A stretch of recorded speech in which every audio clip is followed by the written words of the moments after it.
Yo, what is up, Gems gang? So I'm giving away a $100 Steam gift card to ring in 2024, but this list is an all-time greatest. Even if you don't see this list until after the contest, it's just such a good amount of games that I will recommend as long as there's a way to play them. First up, we have Elden Ring. I feel like I don't actually have to make this part of the video as most of you have heard of Elden Ring, assuming you haven't already played it. It's great. It's 40% off, and it's great. It's an action RPG. It's hard. You die. Check it out. God of War. Ah yes. The rage-filled godslayer that seems to kill just for the sake of blood and violence. I thought this trilogy ended already, and really, what's left to even tell? I mean, sure, the gameplay is fantastic, the graphics are great, and the soundtrack is stellar, but like, oh, so he starts killing Norse gods now? That just seems like the same thing with a new coat of paint, honestly. And it's a story of redemption?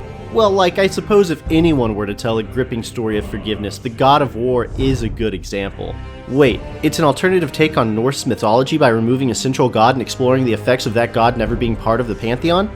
Well, that's pretty cool. And Kratos now has to try to control his rage after the death of his wife to not influence his son? Yeah, this game is phenomenal. Monster Hunter World is really fun. I include Iceborne with it because it adds so much to the game that it's more than worth having it as well. You get huge weapons to hunt huge monsters, and you make new weapons and armor from their corpses. And by managing your timing, you can pull off some really cinematic moments. Skul Hero Slayer is a fun indie roguelite, whatever, about a little skeleton knight that ventures through the land fighting the evil humans while replacing his skull with others to gain new powers and abilities. It's really fun, and the graphics and animations are charming. Say No More is basically a little movie. There's only one thing to do in it, and it's to tell people no. It's basically like watching a comedy movie that's a couple hours long about someone that finds the courage to stand up for themselves and finally tell people no. For what it is, it's a really great experience that I think more people need to enjoy. It's also only $3 on the Switch right now. Now, at the time of this video, those 5 games would round you out to $99.39. But wait,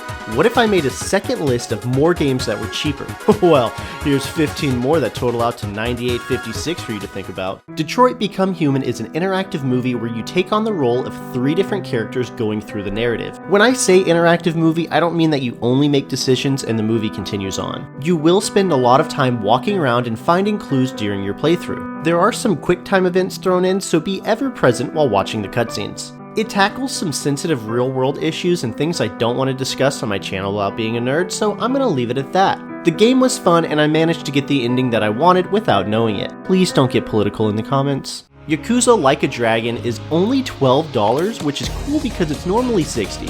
Yakuza, the Japanese mafia, are pretty hardcore dudes. The main story is a serious gang drama with tense scenes and dramatic drama. The side events are, well, very different from that. 情けなくて恥ずかしくて逃げ出したくなる時はあるかい悲しすぎて虚しすぎて死にたくなる日はあるかい俺はあるでもまだ俺は俺を信じたいんだ逃げねえし死ねねえ成り上がるぜ世界で一番かっこよくて強い勇者になり上がるぜ世界で一番君を It's a game you won't soon forget, to say the least. You've probably already played Halo and may have even played every game in the Master Chief Collection.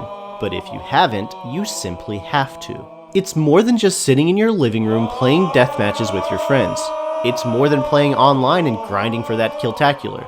The campaign in these games are must-plays. The soundtrack is to die for. I am overwhelmed on good things to say about this, and I don't want this to be 10 hours of Halo is so good. Other people have already made those videos, and they did it much better than I would. Redout 2 is a great sci-fi racing game. It feels like the natural successor to F-Zero. No, I won't go on an F-Zero rant, even though I really want to. The graphics are great, and the speed you get as you master these tracks. If you don't have a need for speed, this game will show you the fun of it. Please go appropriate speeds while driving in real life. Ghostrunner is a first-person action platformer with wall running and a mid-air dash. Oh yeah, it's called movement shooter. We'll come back to this term later. You don't get a gun, you get a sword, and I'm not sure if that makes this easier or harder. It's a high-octane game that really pumps the adrenaline. The game even keeps the speed by letting you respawn as fast as a push of a button. There is a sequel out. I haven't played it yet, but I'm sure it's also great. Katana ZERO is another action platformer with a quick respawn button, but it's pixelated and a 2D side-scroller. It's one of the top 3 games that I'm recommending on this entire list. It's a bit difficult, but not as hard as others. The story for this game is top-notch. It's not very long, but oh man, it's phenomenal. The devs keep talking about DLC or a sequel, but you're better off ignoring those and waiting for Between Good and Evil 2. Age of Empires 2 Definitive Edition is my most beloved real-time strategy game ever. There are many different ways to play, but my favorite is to load up Regicide with the boys. Age of Empires is all about collecting resources, amassing an army, and slaying your foes. I've been playing this game for 20 plus years and I'm still so bad at it, but I love it so much.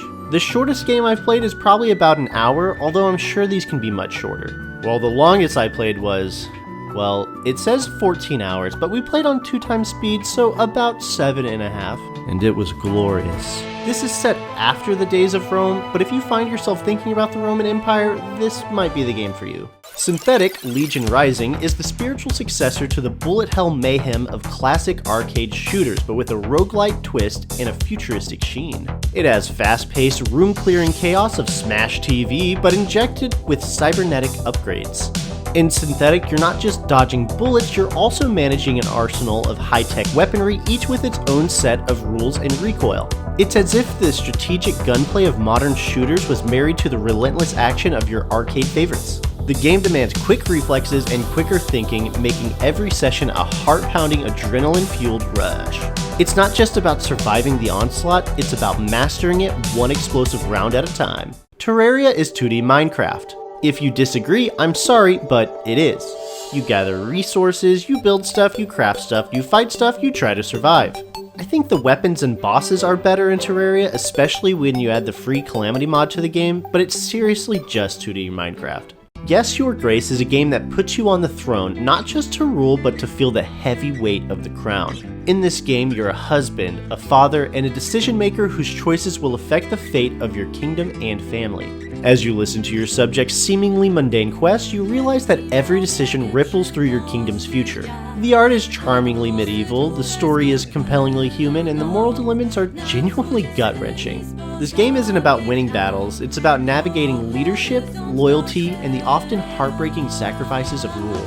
It's a journey of wisdom and woes, asking just how much you're willing to sacrifice for your kingdom.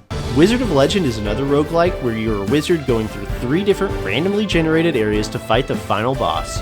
Along the way, you'll learn new spells, replace old ones, get some nifty items, and fight some memorable bosses. And it's co-op. There's even a versus mode, which is actually really fun.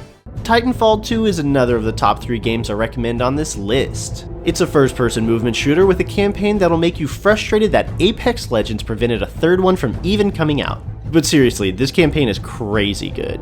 Apparently the online is flooded with hackers and modders, but I haven't even touched the multiplayer. The single-player campaign is just so good.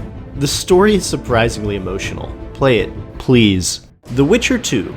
I'm gonna be honest, I've never played a Witcher game. But for $3, how can I not recommend such a critically acclaimed game? Honestly, let's throw out what the critics have to say. I've had so many people that I actually know in real life tell me how phenomenal this series is in general. I just don't have the time to sink into it right now. Emily is Away 3 is a game that I can't recommend to everyone. It won't hit as hard for everyone as it did for me, and that's okay. Just hear me out after you hear this next part. It's basically a dating sim, but more than that, it's a game that I'll never forget playing. It'll also round out my top 3 recommendations on this list. It all takes place online using instant messaging to talk to people throughout high school. I think the thing that makes it hit the hardest is that you have to actually type on your keyboard in order to have a conversation. It is very immersive. This is the 3rd game, but none of them are related story-wise. You can play them in any order, but there are more features as the series progresses. 3 is the most memorable of them for me though. If you want to check them all out, the first one is free, the second one is $1, and this 3rd one is $2. The series is short enough to be played in one day, but don't do that. For your own emotional state of well-being, space these out. P.S. Matt is the man. Do we really have to end this with Doki Doki Literature Club? Rough. The first time you load up the game, you get hit with this warning. And for the first 2-ish hours, you start to wonder why. But the rest of the game really makes you understand. It appears to be your standard dating sim visual novel wackiness, but there's absolutely the psychological horror tag in there. This is a disturbing game. If you don't like scary movies, sit this one out. Other tags include gore, memes, dark, and sexual content. There's no nudity or anything, just mentions of sexual contact, and it isn't good. The more I talk about this, the more you're probably thinking, does he even like this game? He sure is selling me on not playing it. Well, unfortunately, it's also really good. I'm not going to spoil anything that happens in this game because it's just one of the absolute wildest rides I've ever been on in a game, movie, or any sort of media. Again, this is a game that I will never forget, but it is not for everyone. These 15 games total out to 98.56.